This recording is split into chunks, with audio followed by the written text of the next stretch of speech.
ముందుగా మన కన్న తండ్రైన దేవుని నామానికి మహిమ కలుగును గాక. నా ఆత్మీయ సహోదరి, సహోదరులకు ప్రతి ఒక్కరికి క్రీస్తు నామం పేరిట నా హృదయపూర్వక వందనాలండి. మరి యొక్క సమయంలో కొద్ది నిమిషాలు నేను మాట్లాడాలని ఆశపడుతున్నాను. పరిశుద్ధ లేఖనం నుంచి కొన్ని మాటలను వివరించుకుందాం మనం. అంటే మనిషి పుట్టిక గురించి.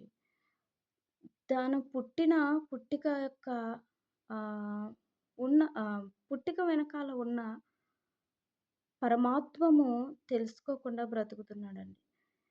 అంటే దేవుడు సృజించుకున్నాడు మానవుణ్ణి. ఎలా సృజించుకున్నాడు? సర్వ సృష్టిని సృజించిన ఆయన, సమస్తాన్ని కలిగించిన ఆయన, ప్రతీది కూడా నోటి మాటతో కలిగించి, మానవుని మట్టికి తన పోలికగా చేసుకున్నాడండి. తన తన పోలికగా ఎందుకు చేసుకున్నాడు? తన పోలికగా చేసుకున్నాడు అంటే, ఎందుకు చేసుకున్నాడు? దాని వెనకాల కారణం ఏంటి?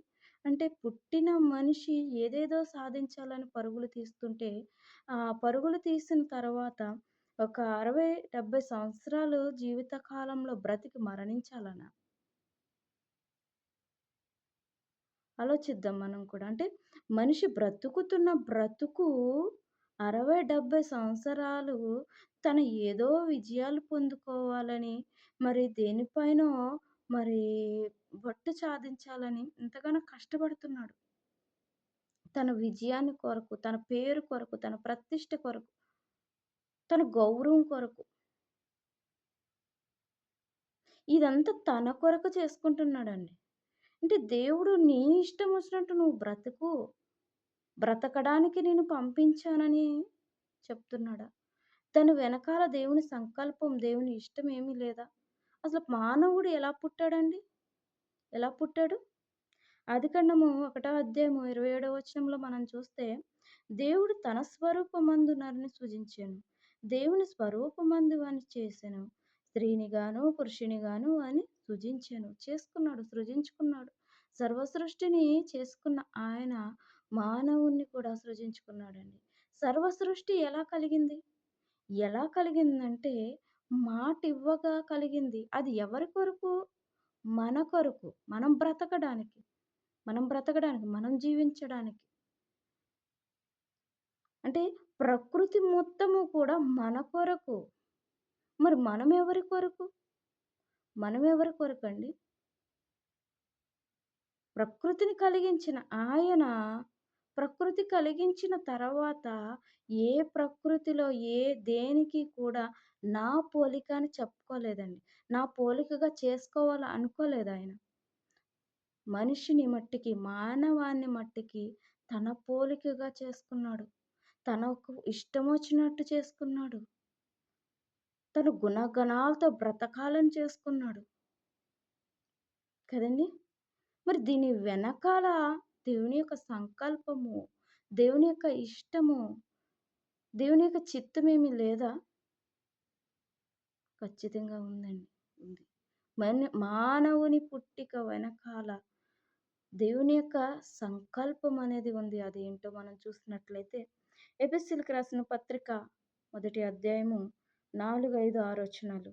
ఎట్లనగా తన ప్రియునందు తాను ఉచితంగా మనకు అనుగ్రహించిన తన కృపా మహిమ కీర్తి కలిగినట్లు తన చిత్త ప్రకారమైన దయా సంకల్పము చొప్పున యేసుక్రీస్తు ద్వారా తనకు కుమారులుగా స్వీకరించుటకై మనలను ముందుగా తన కోసము నిర్ణయించుకొని మనము తన ఎదుట పరిశుద్ధులమును నిర్దోషులమై ఉండవలెనని జగత్ పునాది వేయబడక మునుపే ప్రేమ చేత ఆయన క్రీస్తులో మనల్ని ఏర్పరచుకొనెను.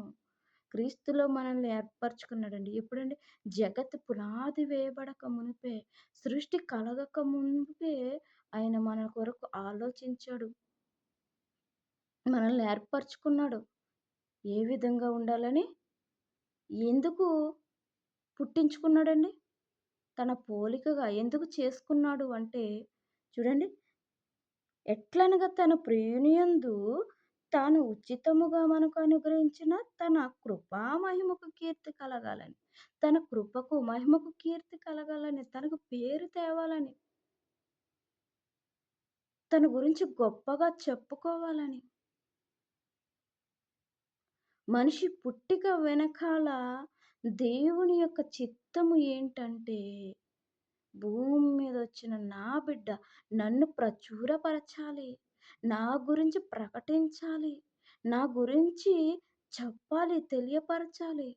అందుకని నేను నా బిడ్డని ఏర్పరచుకున్నాను, సృజించుకున్నాను, నా పోలికగా చేసుకున్నాను. జగత్ పునాది వేయబడక ముందు ఏర్పరచుకున్నాను. ఎలా బ్రతకాలని? క్రీస్తులా బ్రతకాలని. క్రీస్తు ఎలా బ్రతికాడండి? దేవునికి ఇష్టంగా బ్రతికాడు. దేవునికి ఆలోచనకి తగ్గట్లుగా జీవించాడు. అలాగే ప్రతి మానవుడు జీవించాలనుకున్నాడండి. ప్రతి మానవుడు బ్రతకాలనుకుంటున్నాడు దేవుడు. మరి ఆ విధంగా బ్రతుకుతున్నామా? ఆయన కీర్తి తేగలుగుతున్నామా? ఆయన ప్రచురపరచగలుగుతున్నామా? ఆయన గురించి చెప్పగలుగుతున్నామా? ఏ ఒక్కరినైనా రక్షించగలుగుతున్నామా దేవుని గురించి చెప్తూ, మాట్లాడుతూ అంటే లేదండి. మన సొంత కార్యాల నిమిత్తమే మనం బిజీ అయిపోయాము గానీ, దేవుని పని నిమిత్తము మనము చేయట్లేదు. ఆయన ప్రచురపరచట్లేదు. ఆయన ప్రకటించట్లేదు.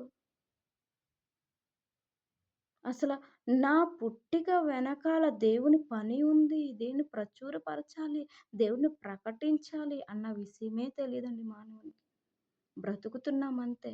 ఈ బ్రతుకు వెనకాల, ఈ యొక్క జన్మ వెనకాల దేవునికి చిత్తం ఉంది. ఆయనకిష్టంగా బ్రతకాలి. ఆయన ప్రచురపరచాలి. ఏవండీ ఈ భూలోకంలో భూమి మీద పుట్టిన మనము, మన భౌతికమైన తల్లిదండ్రులు కూడా మనల్ని చూసి ఎప్పుడు సంతోషిస్తారండి? ఎప్పుడు సంతోషిస్తారు? తనకి ఇష్టంగా బ్రతికినప్పుడు. నా తల్లిదండ్రులు ఆహ్, పలానా వోళ్ళు అని చెప్తున్నప్పుడు, అబ్బా! ఏం కొడుకుని కన్నార్రా, ఏం కూతురిని కన్నార్రా అని ఎవరైనా చెప్తుంటే, పలానా వాళ్ళ కూతురంట, పలానా వాళ్ళ కొడుకంట. మరి ఎంతగానో చక్కగా ఉంటాడు. ఎంత చక్కగా మాట్లాడతాడు. తన తండ్రి కొరకు చెప్తున్నప్పుడు మరి ఆ విధానం చూస్తే చాలా ముచ్చటేస్తదని మెచ్చుకుంటున్నప్పుడు, తన తండ్రి గురించి చెప్తున్నప్పుడు ఒక పేరనేది వస్తదండి. కానీ అలా కాకుండా తండ్రిని ధిక్కరించి, తల్లిని ధిక్కరించి మన ఇష్టాసారంగా మనం బ్రతికినట్లయితే లోకంలో పడిపోయి త్రాగుడికి, మద్యానికి ఇంకా సిగరెట్‌లకి, వివిధ రకాలైన మద్యపానానికి, వివిధ రకాలైన మరి మత్తు పదార్థాలకి బానిసైపోయి బ్రతికితే అది దేవునికి మంచి పేరు తెచ్చినట్లా? దేవునికి మంచి పేరు తెచ్చినట్లండి?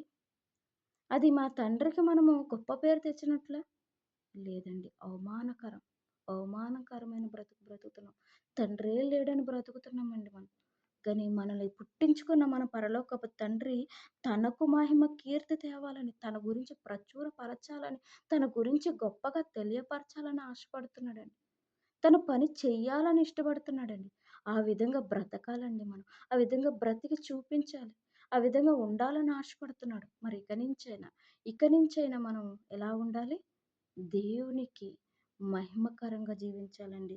తన కృపా మహిమకు కీర్తి తెచ్చేలాగా తన చిత్త ప్రకారము, తన దయా సంకల్పము చొప్పున యేసుక్రీస్తు ద్వారా మనల్ని ఏర్పరచుకున్న ఆయనకు మహిమకరంగా, కీర్తికరంగా, ఆయనకు పేరు తెచ్చే విధంగా జీవించాలని కోరుకుంటున్నారు. మరి అలా బ్రతుకుదామా? అలా దేవునికి మహిమకరంగా క్రీస్తులా బ్రతికి చూపిద్దామా? ఆయన భూమి మీద బ్రతికిన దినాల్లో మరి దేవుణ్ణి ప్రచురపరిచాడు. నా తండ్రి చిత్త ప్రకారం నేను నడుస్తున్నాను అంటున్నాడు. మరి మనం చెప్పగలుగుతున్నామా? మనం చేయగలుగుతున్నామా? నా తండ్రి చిత్త ప్రకారం నేను బ్రతుకుతున్నాను. వాక్యాన్ని అనుసరించి దాంట్లో ఉన్న ఆయన మాటలు, ఆయన ఉద్దేశాలు, తన మనసులో ఉన్న భావాలను తెలుసుకొని బ్రతుకుతున్నాము అనే విధంగా మనం ఉన్నామండి. అలా ఉందాం. అలా బ్రతుకుదాం. అలాగా బ్రతికి దేవునికి మహిమకరంగా క్రీస్తు బాటలో నడవాలండి. ఆ విధంగా జీవించాలని ఆశపడుతున్నాడు. ఆ విధంగా ఉందామండి. దేవుని నామానికి మహిమ కలుగును గాక. ఇక నుంచైనా, ఇక నుంచైనా, ఇక నుంచైనా మన జన్మ వెనకాల దేవుని యొక్క సంకల్పం ఉంది. ఆయన చిత్తం ఉంది. ఆయన ప్రణాళిక ఉంది. అది తెలుసుకొని జీవించేవారుగా ఉండాలని కోరుకుంటూ ఉంటున్నానండి. వందనాలు.